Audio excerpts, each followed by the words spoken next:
keep smelling funky smells today. Weird. Maybe you have the COVID. Oh, it was like my hand. And then our bedroom smells really weird. Lydia was like, smells really, but did you start a new antibiotic maybe? You sure? Mm-hmm. Smells like burned food in there, like bad burned food.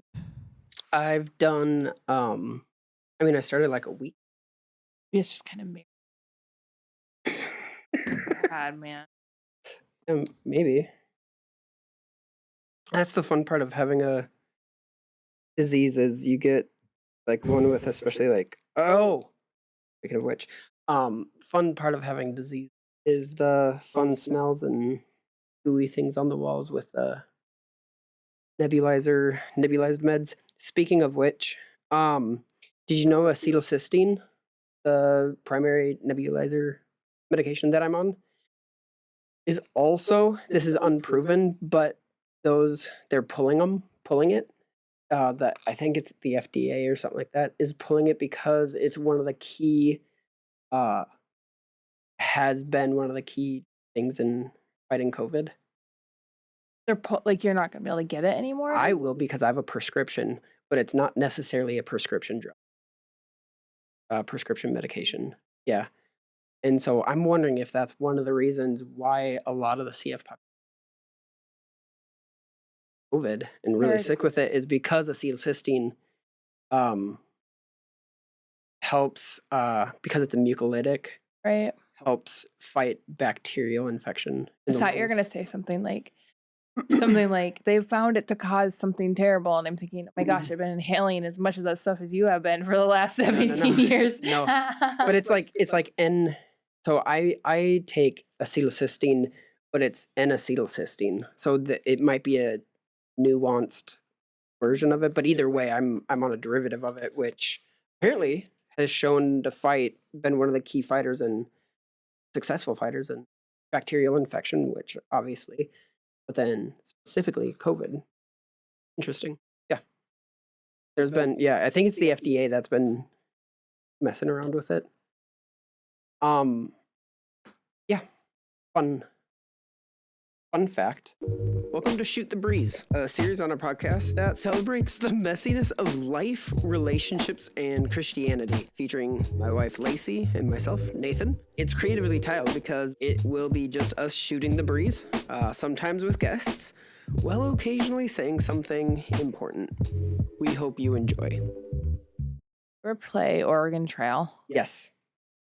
Like, I love the old school version when it would be like, hey, warning, morale is at an all-time low.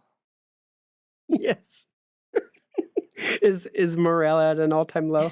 It is. And like if you did nothing, or you how you'd always try to kill your people off, like only make them eat beans or whatever it is you can do. I can't remember the specifics in that game, but just to see who would die first. Mm-hmm. I would volunteer as tribute at this point. You're actually like, if I was that game, I'd be like, do me in. I'll eat beans. I'll get scurvy. I promise. Bear me along. Like, and then you're like, for your siblings, you'd like you could fill in the name of the Oh no. I know what I would do. You would pick your siblings to go on the trail with you in the beginning, and then you get really excited when one of them would be on the gravestone. I think the later versions of the game, they took that out where you could name them. Put your name. No, I think, later versions did, but I liked it. I didn't try to kill my people off though. They just, did. It would be fun to see if you could get one of your siblings to go be like, oh, look, Nicole, you're dead. No, I mean, just hypothetically. Just a hypothetical name. Hypothetical Not sibling. A specific one. Yeah, exactly. Okay, so this came in this week. A question. Reader mail. Yeah. Reader mail. Oh. Was it asked you or email? Texted me. Oh wow, another option. Okay. What? Yeah. You have two choices put out in front of you, like a decision to make. Both of them are good decisions. Both of them are not destructive or sinful decisions. They're like neutral. what do you do if you feel like God's not telling you what to do? Pick the one you want to do. Yeah, but how do I know I'm in God's will if I do that? If you love God, He loves you. He knows your desires. He's for you. Like, if you don't feel like you're being disobedient, you know? Yeah. I think sometimes there are a few good options, and God's like, what do you want? What sounds good to you? You know? Not that He's not, not that He's not, Sorry. yeah, I know. Do you remember that I one know, podcast? I know, I kept hitting the mic. mic. I know, I just did it. But I think that if He's not being clear, I don't think He's gonna be like, look at you. Failure. I think that God also sometimes just allows us to choose because He loves us and loves to give us good things, you know? Don't you think so? I grew up in a tradition in Christianity that there was one will, God's one will. Everything outside of that one will, and most often it was an obscure will, so I wasn't ever sure of what it was. Everything outside of that was sin. And it's interesting because I look in the scriptures and you read just the meta narrative, the 30,000 view of scripture. And it's really messy, and there's rarely it's like you see people's lives, right? What are you trying to say, that God didn't have a hand in their life, or He didn't have a specific direction for them? No, I think what I'm saying is God's will is more in line with our day-to-day activity. So take a great example of this is you have Abraham. You have Abraham, God calls him, the words he says is, go to the land that I will show you. And then I'll bless you. I'll make your name great. And so Abraham sets out from the land of Ur, of the Chaldees, and he ends up going to, was it his uncle's or father-in-law's Laban's? Or Laban is Isaac, I think. But he goes and ends up going to his uncle's. What are you saying? That you kind of botched the Abram story. He first went to Egypt because of the famine. No. Remember, he goes up to his uncle's house. Or father-in-law, I forget which one. No, he ends up with his cousin Lot. Right, but he picks him. Oh, hold on. He does like a drive-by. He's like, Lot, get in. Hold on. Now this is gonna be you do boring because you're botching the Bible, and that's not okay. I'm not botching the Bible. Oh my word. No. We're so far from our point right now. We might as well just read scripture. You're far from the point. Go to Genesis 12 and start a reading. Start a reading. Seriously though. Oh goodness, Lace. It's 12. I do. Yeah. So so God comes to him and says, go off from your father's land. You're from your people, from everything you know, your father's house, and I want you to go to a land I'm going to show you. And so he sets out with all of those people. Okay. And as he travels, famine hits right away. I mean, it doesn't really give a timeline, but it kind of alludes to the fact that he'd not been traveling very long. And so he kind of headed down to Egypt to make sure that people had food. And that's where the first incident with his wife came about with the lion. Okay, ready? Yeah. So Haran died in the presence of the father Terah in the land of his birth, which is Ur of the Chaldeans. Abram, and Nahor took wives for themselves, so they were in Ur of the Chaldees. Yes. Okay. Yeah, so Abraham's wife. And they went out together from Ur of the Chaldees in order to enter the land of Canaan. And they went as far as Haran. So, like, it was this side path. Haran was, like, I think, north of the actual promised land. I don't know where Haran was. I did not really do well on my biblical maps class. I'd like to say I aced it, but I did not. Right. But all I know is that.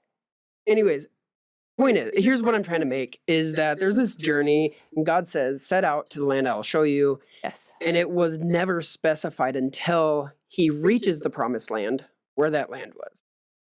And so it's this idea, and it's not specified it's this idea of he journeyed. He started going, he started walking, and God would lead him. Well, I mean, but it was because I think that point of it was that it was about his obedience to move, Mhm. not the destination for, you know what I mean? That wasn't what God was interested in. I mean, obviously he was interested in leading Abram to the promised land, but the idea of I'm going to show you, like, Yeah. as you move with me, as you obey me, I'm going to show you where that promised land is. Like, you don't know right away.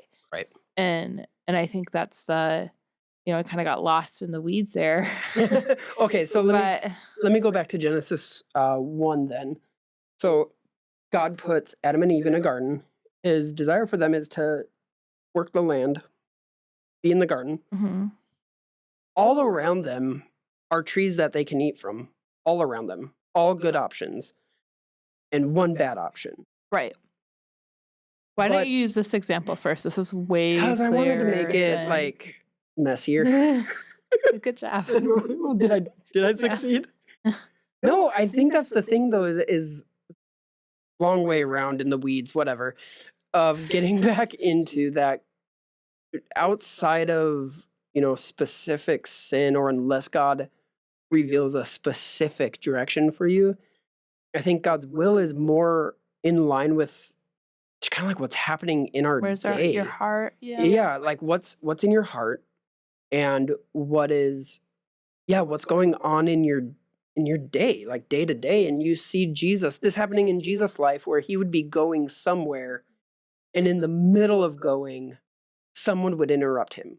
So all of a sudden, we can look Right. at I think it's more about availability than it is Yeah. anything else. So all of that, I think, being said, is when we have these options. Oh, here's the other one. Okay, so Got to finish a do you whole re- sentence. well, this is kind of in line with it, is the idea of God has one person for you.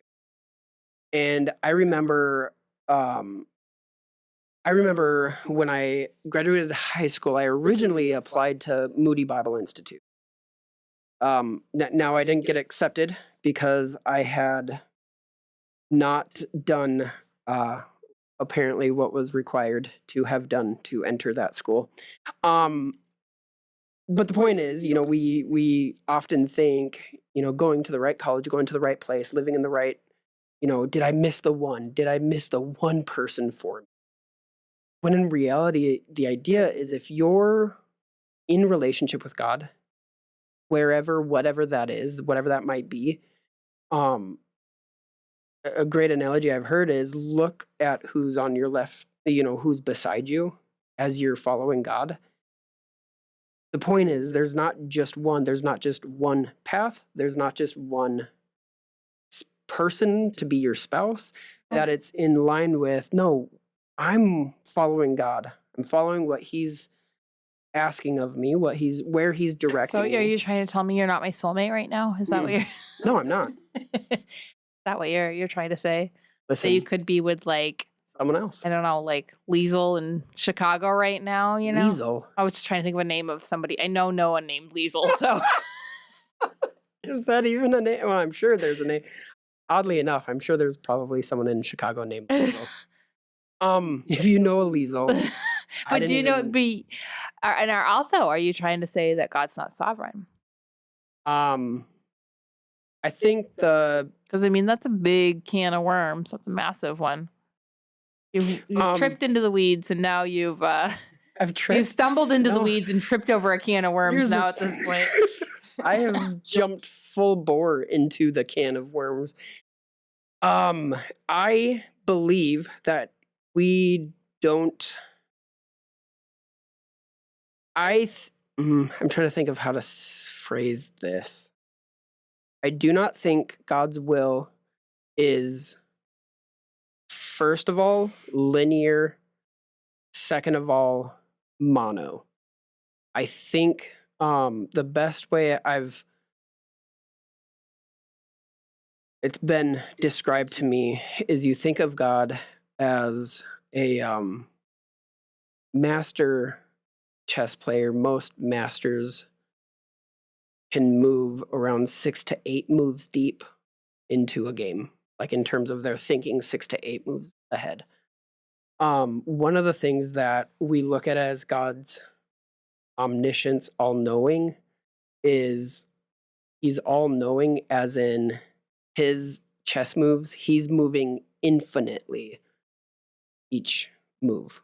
So he knows all options, but you see there's very specific verses in the Bible where he gives man options. He gives man full free choices. And because God is playing infinite chess, no matter what we choose, it is gonna, and there's sovereign things that are taking place. You see this happening in prophecy with Egypt being, with the people of God being enslaved in Egypt, them being set free out of Egypt. There's these things that are God's sovereign plans along the way, these checkpoints, if you will. Jesus coming to earth is one, these checkpoints. And it says, I believe it's in Romans, at the fullness of time. I would say Jesus would be the biggest. Yeah, no, I know. The biggest No, one. yeah, definitely the biggest one. But it's that idea of at the fullness of time. So there was a season when it wasn't right yet. And then God playing infinite moves of chess, infinite levels of chess. Like, okay, now, first century, boom. That's when Jesus is going to come. But don't you think there's a comfort that comes in sovereignty? Absolutely. Knowing that God is in charge, knowing that God is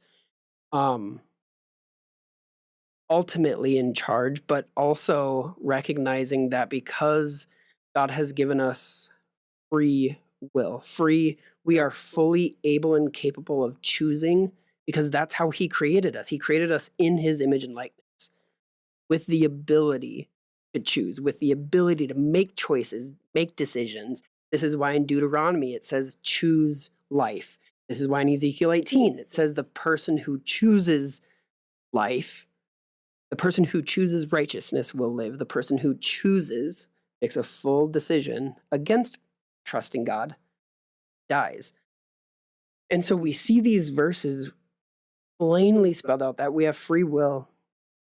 And it goes into the question of, why does evil exist? Why does God allow X, Y, and Z? Well, he allows it because those are the limitations he's put on himself. We are the ones that do it.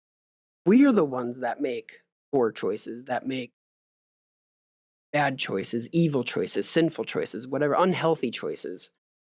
And it's interesting that we could blame, we rarely blame God for the good, but then all of a sudden when something bad happens, we like to blame him for that. And recognizing that God has limited himself to, hey, I gave my creation the ability to choose and make choices and decisions. There's consequences to that. But here's the sovereign part of God. Here's the in charge part of God, is that when we trust him, no matter what happens around us, when we fully trust him and release our circumstances to him, he is faithful to redeem those.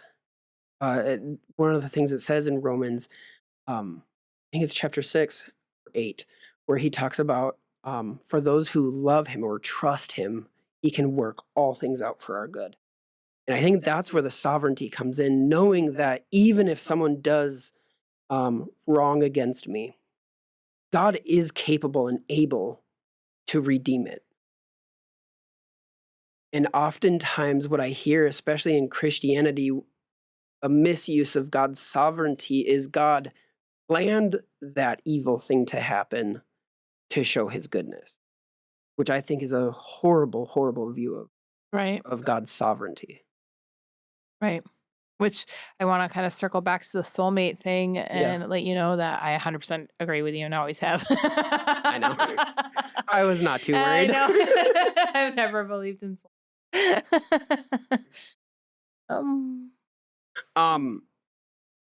Yeah. So I think with the, when you've genuinely sought God with a a pure heart, surrendering and willing to entrust your circumstances to him. I think it's one of those things where the world is pretty wide open. The world is your oyster. Is that right? Is that the right phrase? That is the right phrase, but I'm trying to think of where you're going with that. That when you're entrusting yourself to him, when you're seeking him, and it's kind of like you have two. Well, I mean, it goes back to when Jesus is talking about when you ask anything, Father, it's going to be done, right? And it's that according to the will, Father, right? That when you are connected, when you're like fine, you're connected to the Lord, you're moving in conjunction with the Spirit. So your desires, what you're going to want to do, are going to be lined up with the will of the Father. And Well, so those doors are going to be open to you because that's how it works, Yeah, I mean, here's an extreme example. I'm trusting God and I want to be an axe murderer. Well, no, that's a hard A little extreme. I agree. no. Yeah, I know, that's what I'm saying. But it's like, let's say you have two career options in front of you. Both of them, like neither of them are like one's a drug lord or something like that. No, I'm saying like two genuine career options in front of you. You've sought the Lord. Well, it's kind of like I want to be a missionary or a fiduciary, which fiduciary, I just love that word. What's a fiduciary? Somebody that deals with money. I'm not entirely sure. There's always a commercial on the radio that talks about it. It's something to do with investing. And one of our listeners can let us know because obviously we're not on the up and up, but I just thought it would be fun to bring that in. Anyway, I think that up and up. No, that means you're bad. No, and up. No, being up and up means you're good. You're a good person. Yeah, so I said on the up and up. No, I think you mean like we're not up on the lingo. Oh, okay. Anyway. Yeah. Anyway, let's say you have those two options in front of you. I think that I'm also a believer in as we lay things out and pray about them and start walking in a direction that the closed doors and open doors are a big indicator of the leading of the Lord, by closed doors or open doors, a lot of I think to be specific, Lace and I have counted on this principle, along with obviously seeking counsel, seeking people's advice. Do I have peace about this? When we make this decision, do we have peace? It may not necessarily be, do I like it? Does it make me feel comfortable?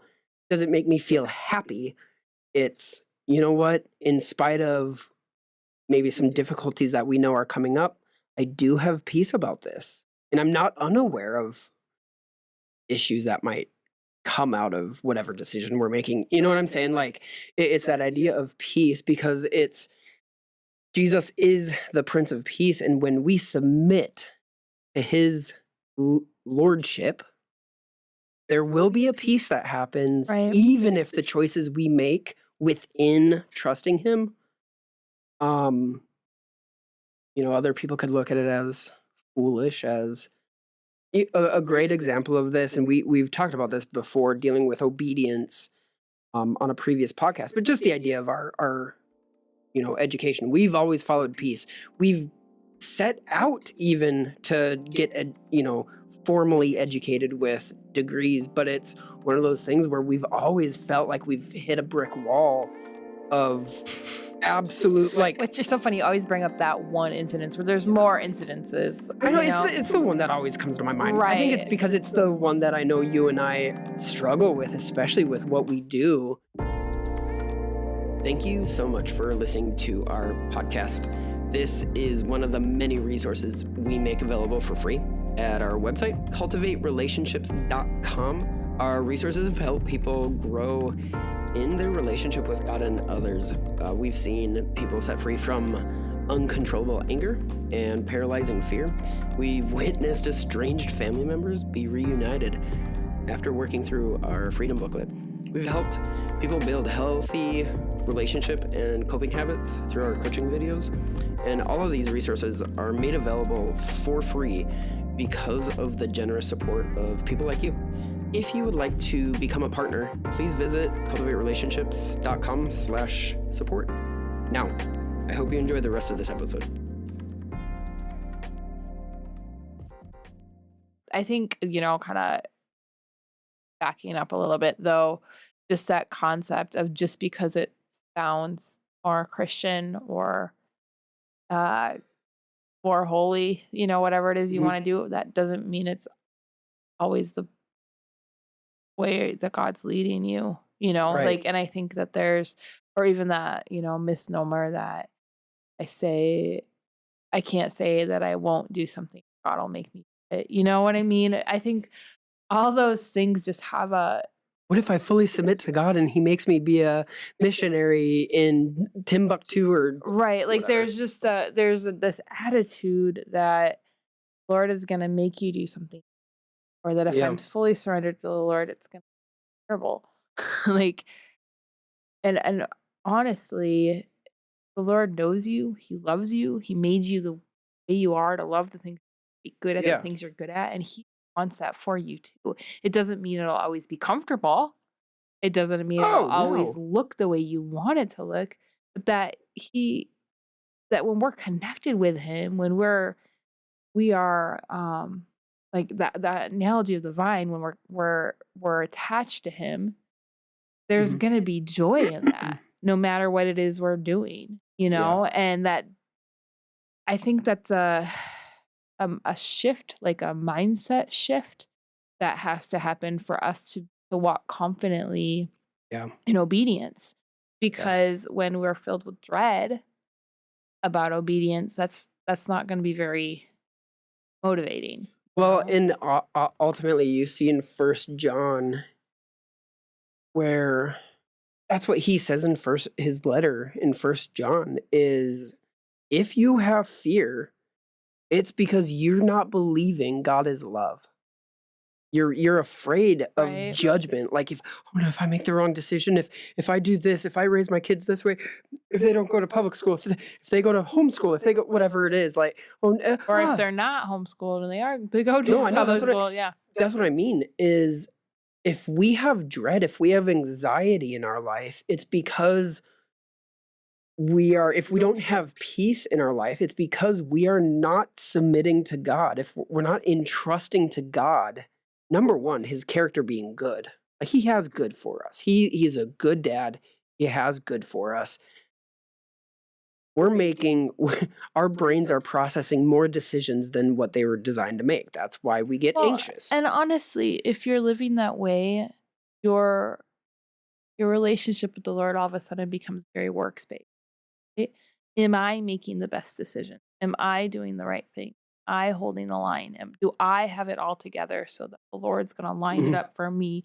And if any of these, balls drops, wow, God's gonna just, I'm Smite not, me. well, it's just all gonna fall apart. Mhm. I'm not doing it well enough. I'm not pleasing God enough for Him to Yeah. move me forward, right? Or And that I just want to hit this point because that's exhausting, and then your relationship with the Lord turns into such a works based kind of a thing where you always are the one that it has to have it all figured out. And I think that can happen when people are really seeking the will of God, is get so lost in needing to know it all instead of just, Lord, when you move, I'll move. yeah. If you say do something, I'm gonna step out. And there is that peace in that, like you were talking about. Well, and it gets back to, interestingly enough, our story of Abraham. God calls him to the promised land. He gets there. Your favorite point. There's a famine. Well, he doesn't mean he goes to Egypt. He Hmm? flakes. But you see But what I'm saying? that's what I'm saying is he doesn't he panics. Yeah. And he But even if you're walking in God's I will, know. it may end up in famine.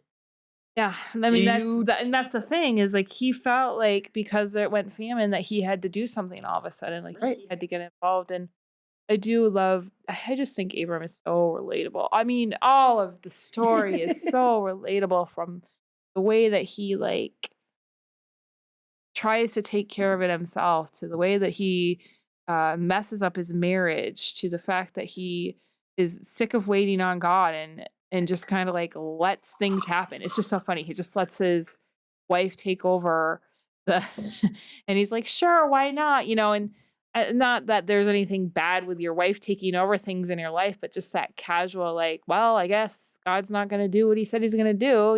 So we'll Right. just help God." Yeah. And I think that all of that stuff is so relatable, Yeah. as we're um trying to trust God for the promises that he's given us in our life, and the things that we're moving forward into, that we can get lost in all of those concepts, like Yeah. famines in our own life, no matter if they're spiritual or emotional or financial, whatever. And then we're just like, this is not working out. I need Right. to find a solution. Well, You know? it's interesting throughout Scripture. Egypt is generally the majority of the time pointed to as a bad thing, I right? mean, yeah. How many of God's people have found their place of refuge in Egypt, though? In bad places. What are you talking about? Think I about feel like this. you're going like, No, here's what I guess. Here's what I'm saying is, in trusting in that idea of entrusting yourself to God, you see Joseph in Egypt. He becomes a refuge for his people. You see, but I think the difference that I'd like to say is that God doesn't mean that God puts you in prisons, no, you no, no, know? no, no, no. But again, it goes back to man having free will, doing bad things, doing Right. whatever. But even Jesus' family finds refuge in Egypt, finds that solitude in Egypt. And I think the question is, what is our mindset if we find ourselves in a place of absolute discomfort, feeling like we are out of God's will? You take Jesus, his family, having to flee to Egypt, and they find refuge there. They find solitude there. So I guess maybe I'm looking at this maybe as Paul in prison. Is it really your job? Is it really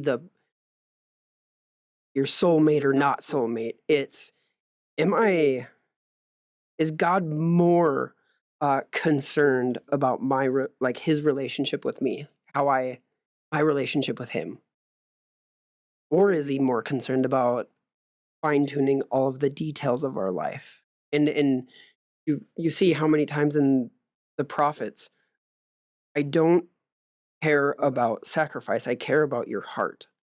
Um, and I think it's Hosea.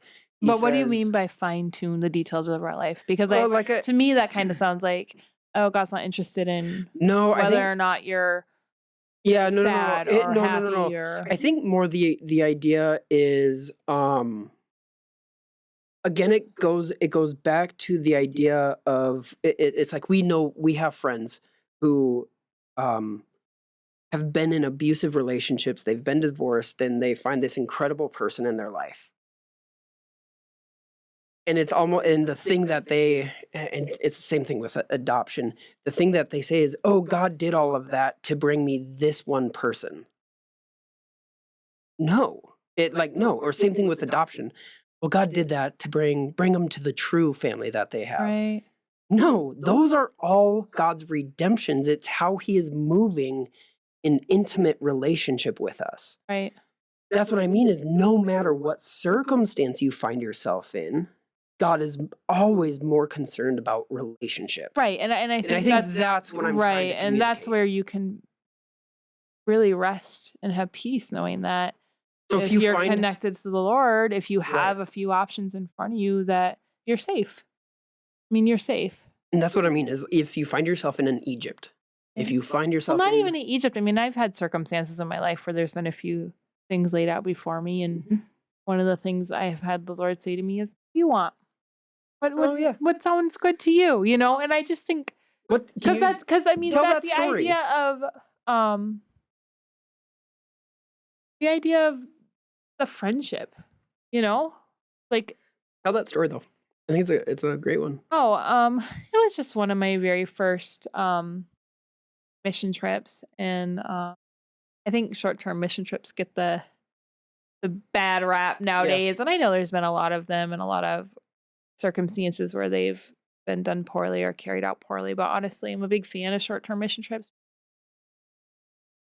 Not only are you I know the ones I've been on, you always raise extra money to give to your people you're going to, and then Mhm. also bringing, kids, teenagers on trips like that allow them to value missions from a young age. It allows them to value, freedom of Mhm. worship from a young age, and become lifelong participants in the gospel. And so I actually am a believer in short-term missions. Just wanna kinda say that as a caveat because I know they've kind of are under fire, but, let's not throw the baby out with the bathwater Yeah. because of the it Yeah. done poorly.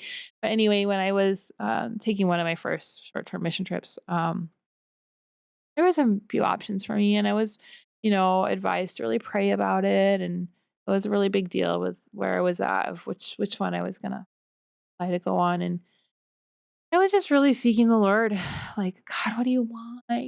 "What is your will for me?" and all that, and I just felt like the Lord say, "Well, which one do you want? What makes you passionate? What ignites your heart?" And I really, really wanna go to China, and that was the most Mhm. expensive one, of course, and the most remote one, and like, "Okay." And it was really supernatural the way that that all came about, and, um, I love China. I the people there are incredible. From when I mean, oh my gosh, it was 20 years ago. Mhm. 21 years ago. Mhm. Can you even believe that? I remember my uncle, he went to China when I was 5 and he would, 20 years ago. Yeah.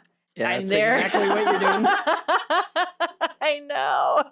But anyway, but no, it was an incredible time. I think not only the experience itself, but the fact that I knew that the Lord was interested in the things I was interested in. He was passionate about the things I was passionate about, and that's what a friend is. Is a friend is not just somebody who, um, I don't know. I think we forget that God's our friend. Like He wants to be with us and hang out with us, and like when you meet Yeah. somebody Yeah. and like they're nice and you're nice, but you have nothing in common, and you just kind of like don't hit it off, and you're like, okay, you're just not going to hang out with them on a Friday, but it's Right. like God is not like that. He wants to talk to you about the things that you're interested in. Yeah. And I think Yeah. that whole side of our friendship with God is kind of lost when we get, as we said earlier, in the weeds Mhm. about some of these decisions we have to make, because we look at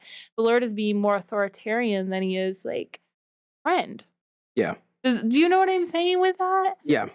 Which kind of backing up to, the theological question of God's sovereignty. And I remember when I was asked asked this question, what was God in the very beginning? What was God? Like if you could what was the primary characteristic of God? And we again growing up in the Not what was God. You meant what was a primary characteristic. yeah, what was the primary characteristic of God? And kind of the question between was he sovereign or relational? Well, when it was just him prior to creating anything, there was nothing for him to be sovereign over. So he couldn't be sovereign at the core in terms of characteristic, but he was relational within himself. That dynamic of the Trinity being relational. And I think what's happened is we've focused so hardcore on God's sovereignty. Again, it's a fear-based, I would say, rationality of making sure I'm doing God's will so that that I'm not in trouble, so that he doesn't set at me, which is dealing with sovereignty, right? He is sovereign, but more important to him is relationship. Far more core to his nature is being relational than sovereign. It's so funny because I've just never found him really. I just don't worry about sovereignty because I figure sovereignty, and there's nothing I can do about it, right? So why should I worry about it? Do you Yeah. know what I'm Well, saying and with here's the thing, that? though. Here's the thing. God's again looking at his sovereignty as being more day-to-day normal than me sitting down freaking out like, is it his will that I take a but I don't know, so I shouldn't. Like, should I take a sip of my I don't know. What does he want? Right? Like that's a silly analogy, but I feel like we do that in life.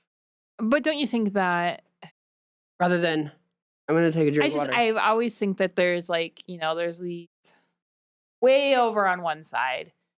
You have the, loosey goosey, everything's free will, right? Like, woo, free will city. And then you have on the other side, like, sliced water, sovereignty, kind of a, Not my like, right. And I think that we always think that we have to be like so polarized. No, and in that's why I've like again going back to the like why core. pray over here? I mean, that's what I'm talking about. Yeah. Free will city is why pray? Why even try? Either it is or it isn't. No, that's not what I'm saying. No, sovereignty you're talking about. Sovereignty, Yeah. right? Sovereignty is Well, because he commands us to, hun. right, and so I just think extremes in that, Yeah. in that those theologies lead you to not good places. When you look at it as a God has chosen to dwell with me. You know what I mean? Like Emmanuel, Christ with us. Like he's chosen to be with us. And I know I'm referring to Jesus in his time in here on earth, but I think that was really just a picture of how God wants to be with us. You know me, you know the Father. I mean, that's what Jesus said, or you know me, you know the Father. I've heard it said Jesus is perfect theology. Right. Jesus is perfect theology. And that relational side of things is so much more important than either side of those. Relationship is the tension between free will and sovereignty. Yes, Relationship is the tension of that. It is. And we go over to one side where it's all free will. I get to do whatever I want. And you technically do. Over to the other side. But God is sovereign. But I do think there are things that, like you're saying, like there are things that God is sovereign and are going to happen. Like Jesus was going to happen. You know what I mean? There are things that God's sovereign. So I don't think it's, like I said, it's not all one way or the other. Yeah, in history, there's these waypoints that we will hit. Well, and this is where, honestly, I think we get too trippy because there is no time in God's eyes, right? There's no linear time. So I know. But if Jesus was crucified before the foundations of the earth, there's no time. And I encourage you not to think too hard about that because it freaks me out. No, go for it. Think about it. Freak you out. Or eternity, all that stuff. Trippy. But but that does lend itself to the idea of us wanting everything so neat and ordered. We want time. We want this linear idea of the Lord fit in our little time box. And the Lord is so good to us. He gave us time so that we can order our brain. Yeah. That whole idea of in creation, talking about how the Lord brought order. Like the story of creation is order. And chaos into order. Yeah, and it's beautiful because you look at it and the Lord, like, he finished up by putting us in this beautiful place to walk with him, be with him, and to dwell with him. Yeah. Right? Yep. Yeah. And I mean, that is relationship. And we get so in the weeds with everything else. And that is just not what his heart towards us is. His heart is not for us to be agonizing over every single little thing because the enemy will jump in that and to bring you into such anxiety. Yeah. And so the very thing you're trying to do, honor God, turns into anxiety all the time. Yeah. I feel like I said a lot of words. I'm not sure if they all made sense, but I don't know. I think, it is interesting. It is dealing with relationship, and there is a peace that comes also in surrender. There's a peace that comes in knowing he is in charge, yeah. right? Well, okay, so I wasn't going to hit on this, but I will. The fear of God. Mhm. Okay, so we're told not to have fear, right? The perfect love drives out fear, but then we're also told to fear of God is the beginning of all wisdom. Mhm. So how do those two things it's come together? it's in the verses. Okay, tell me. The fear of God is the beginning. It's the beginning. If we land with fearing God, you're immature. That might be a beginning, and I don't mean immature as a diss, but it's only the beginning of your journey with God. In First John, I brought it up that if there's fear, it's because we're afraid of judgment. Mhm. So our relationship with God, maturity with God, is seeing the fullness of his love. Right, and that's exactly what I was going Right. to say, is because this is something that for years I really was like, I don't know how that works.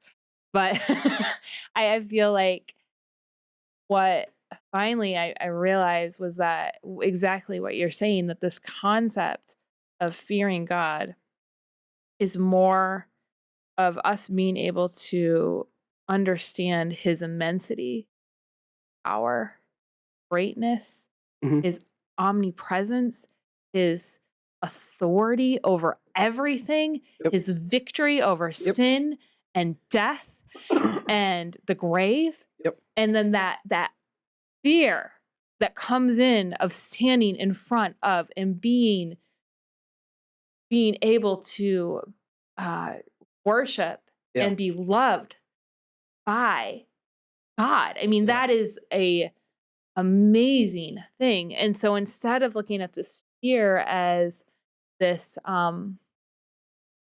concept of that we're supposed to be afraid, he says, no, no, no, no. My perfect love for you. Casts out fear. About all the fear you have to have. You're on my team. Yeah. You don't have to Yeah. worry. I am the scariest thing ever that anybody's ever seen because I own it all. I have Yeah. it all. I've won it all. And I love you. Yeah. So there's nothing for you to fear. Everything bows to my name. But the problem is we always look at that fear of God as being on the outside looking in, and when God is the God that has drawn us into Yeah. himself. And And- it's that idea, I think you're right, is the fear of God is that beginning, right? It's that initial introduction to God.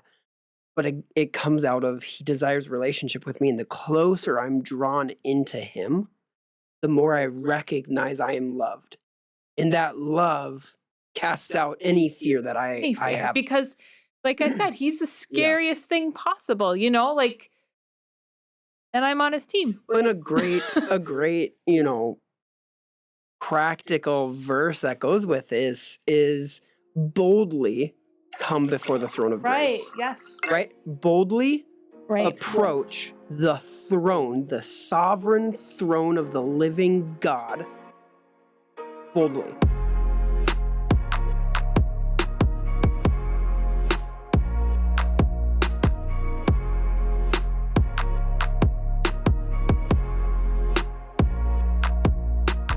I remember when the girls were really little, toddlers, right?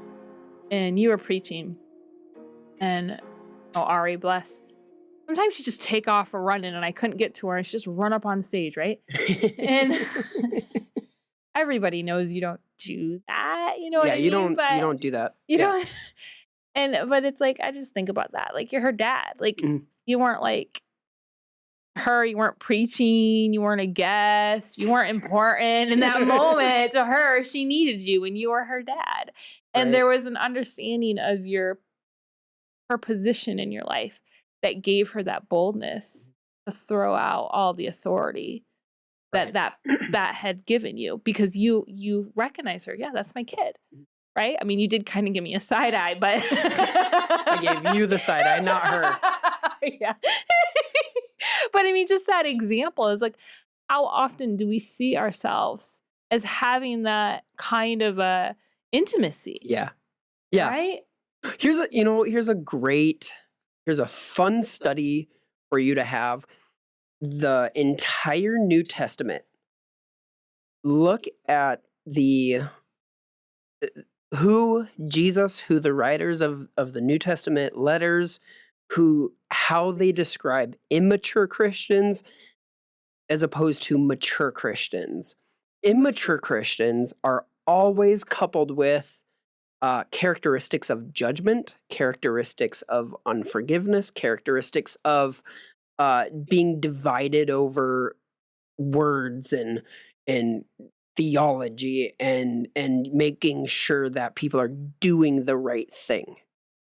Mature Christians are always described with the adjectives of loving, compassionate, caring, merciful, forgiving. And because those are the deepest, right? The closest people to God. Again, moving from that fear of God to being loved by God.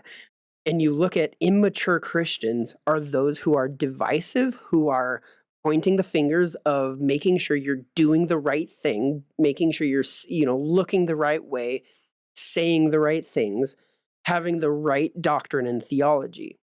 And the Christians who are the most mature, I was just reading Colossians. It says it in Colossians.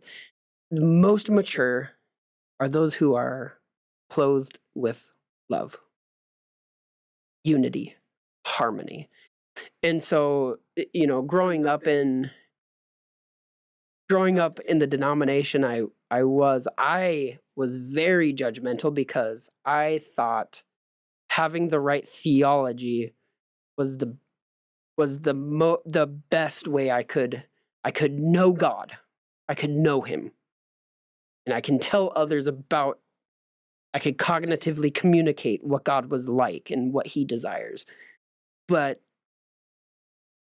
it wasn't until I had experienced God, right, that love, that I realized how much that lacks, my intimacy with him lacked, because I didn't experience him, right? I didn't have that relationship with him. And it's funny because I think it's in Hosea where he talks about these people are perishing for their um, lack of knowing me. And you would think, okay, that means they didn't understand God or know God, right?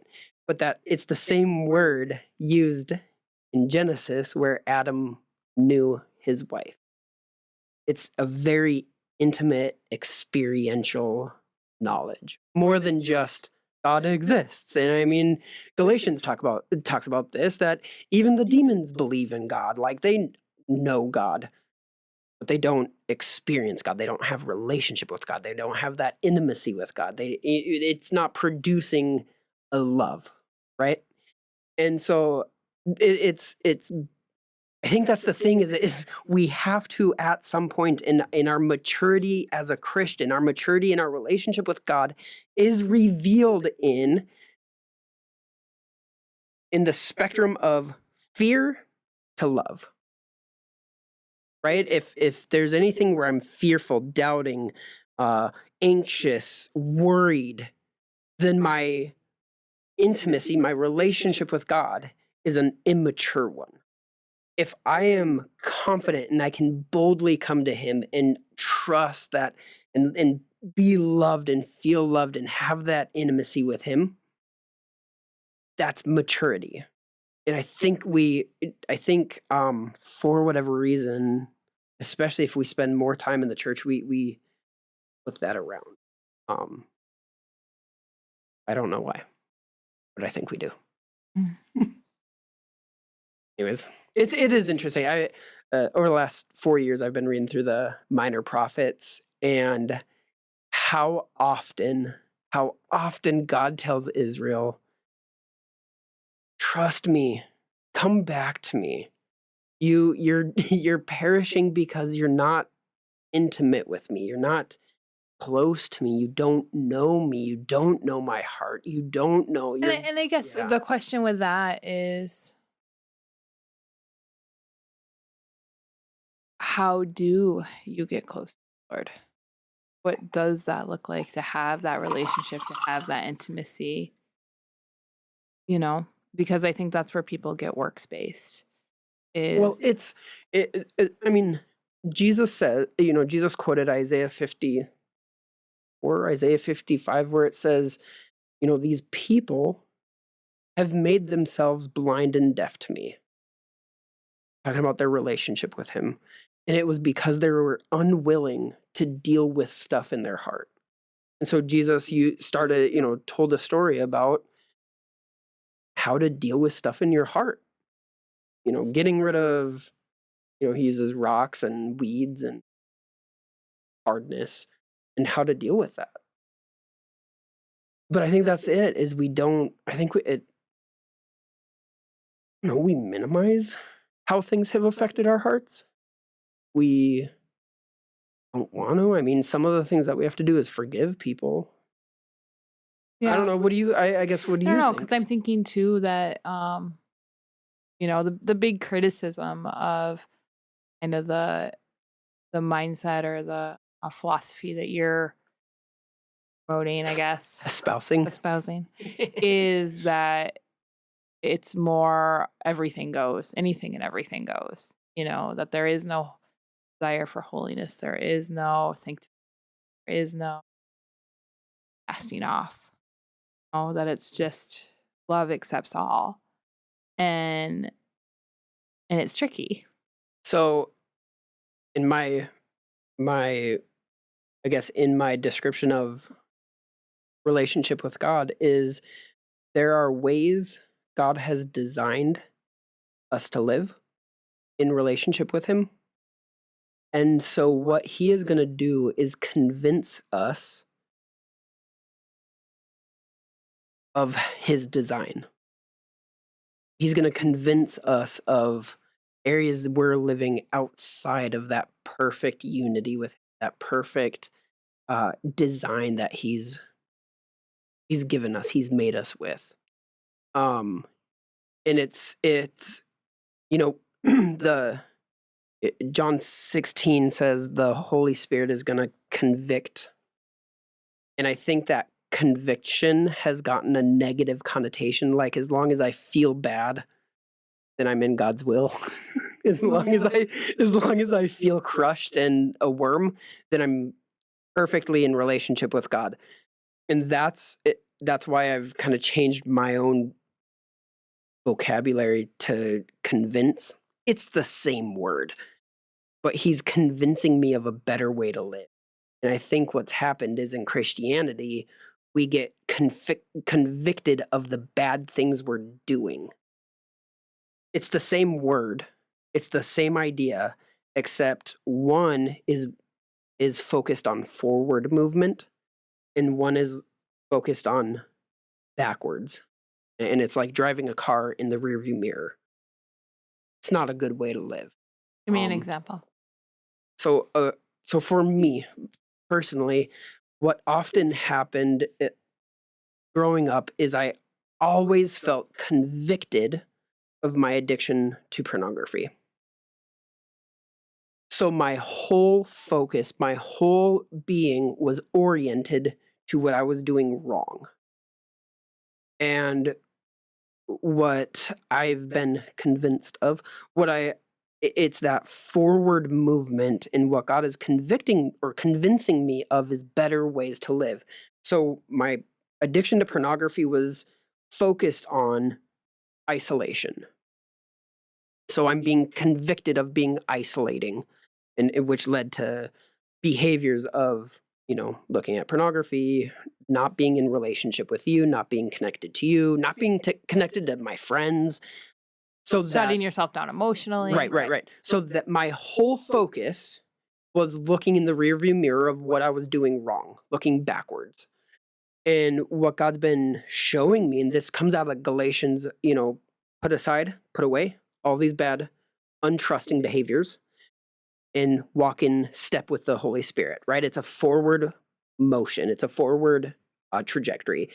And so he's convincing me that being vulnerable to you, being vulnerable with my friends, hanging out with friends, spending time with other people is a better way to live.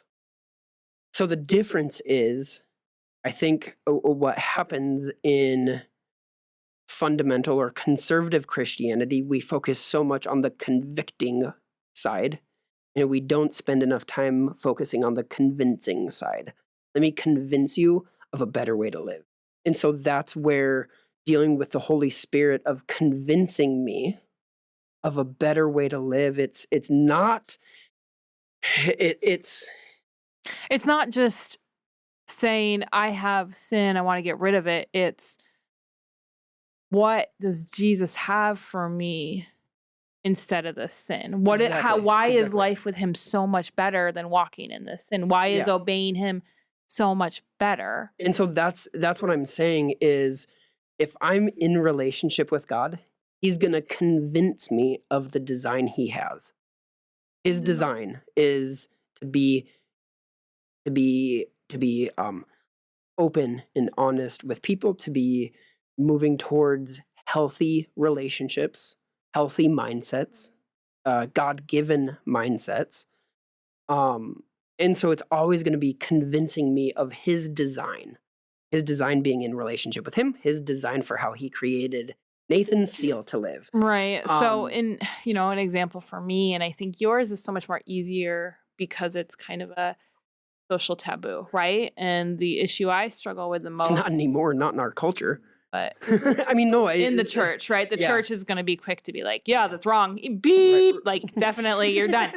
That is wrong. Be done with it, which we agree, right? Yeah. That's not a behavior that's healthy or good. Yeah. It doesn't give life. But also, kind of the one that, I still, that it's a struggle for me is wanting to control. Mm-hmm. And that control, that desire to control, found its way in the habit of anger. Right. And whatever that anger looked like and however it looked or however it manifested, that was fine in my mind because I needed to regain control. Right? No, you know what? I'll raise you one. Okay. Your struggle with, and I'm going to use the term that was told to you got to make Jesus smile. So you got to do better. You got to work harder, serve more.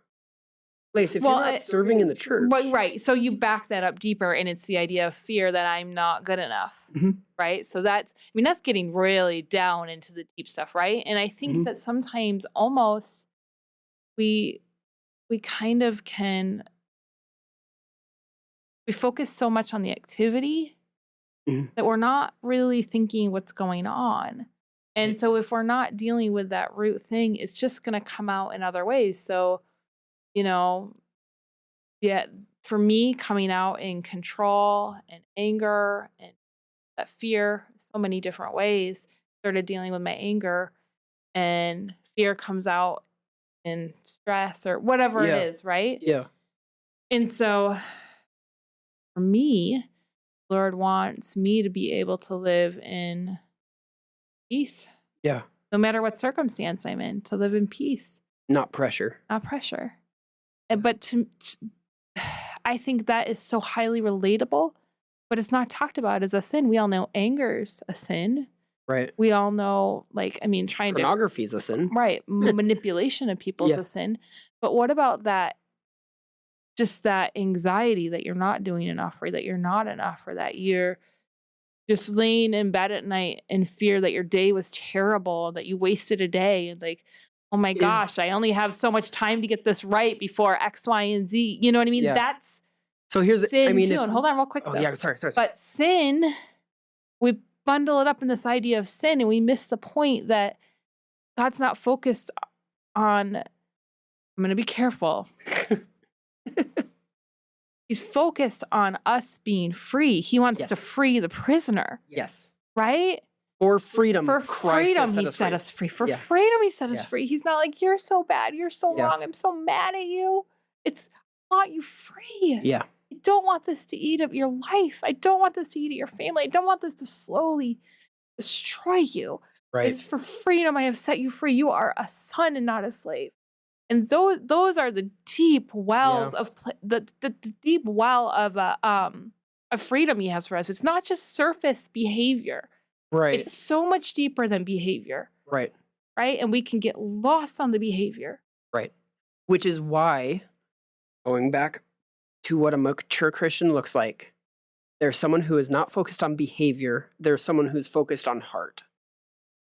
Right? An immature Christian is someone who is focused on behavior. This is why Jesus calls the Judaizers, people who were like, Christians need to be circumcised. Christians need to do this and follow the law. Immature Christians, because they're focused on behavior. And this is why, again, the beginning of maturity, the beginning of wisdom is fear. It's a focus on behavior. That's only the beginning, though. That is, if you land on behavior, you're an immature Christian. A mature Christian is someone who says, you know, my dad's really loving, and I have nothing to worry about. I have nothing to fear because I know he's loving, and I know as I'm in relationship with him. And you know what? I might make mistakes. I'm not talking about overt sin. I'm talking about, you know what? I might fail sometimes. I might make some mistakes, maybe out of ignorance, maybe whatever it is, and you know, I'll look back and be like, oh, I probably shouldn't have said that or done that. I mean, like I'm saying, not sin. Rebellion. Let me rephrase it. I'm not talking about rebellion. But you know what? I know my dad is bigger than my mistakes. I know my dad is bigger than my failures. I know my dad is bigger than things that disappoint me. I know that my dad is bigger than, those times where I feel like I made a mistake. You know what? He's bigger than that. And if I'm trusting him, if I'm loving him, if I'm continually pursuing and seeking his face, my dad's good and he can work everything out for good. And it'll be fine. You know what I mean? You know? All right. Thanks for talking with me. This ended up being a really fun conversation. Good.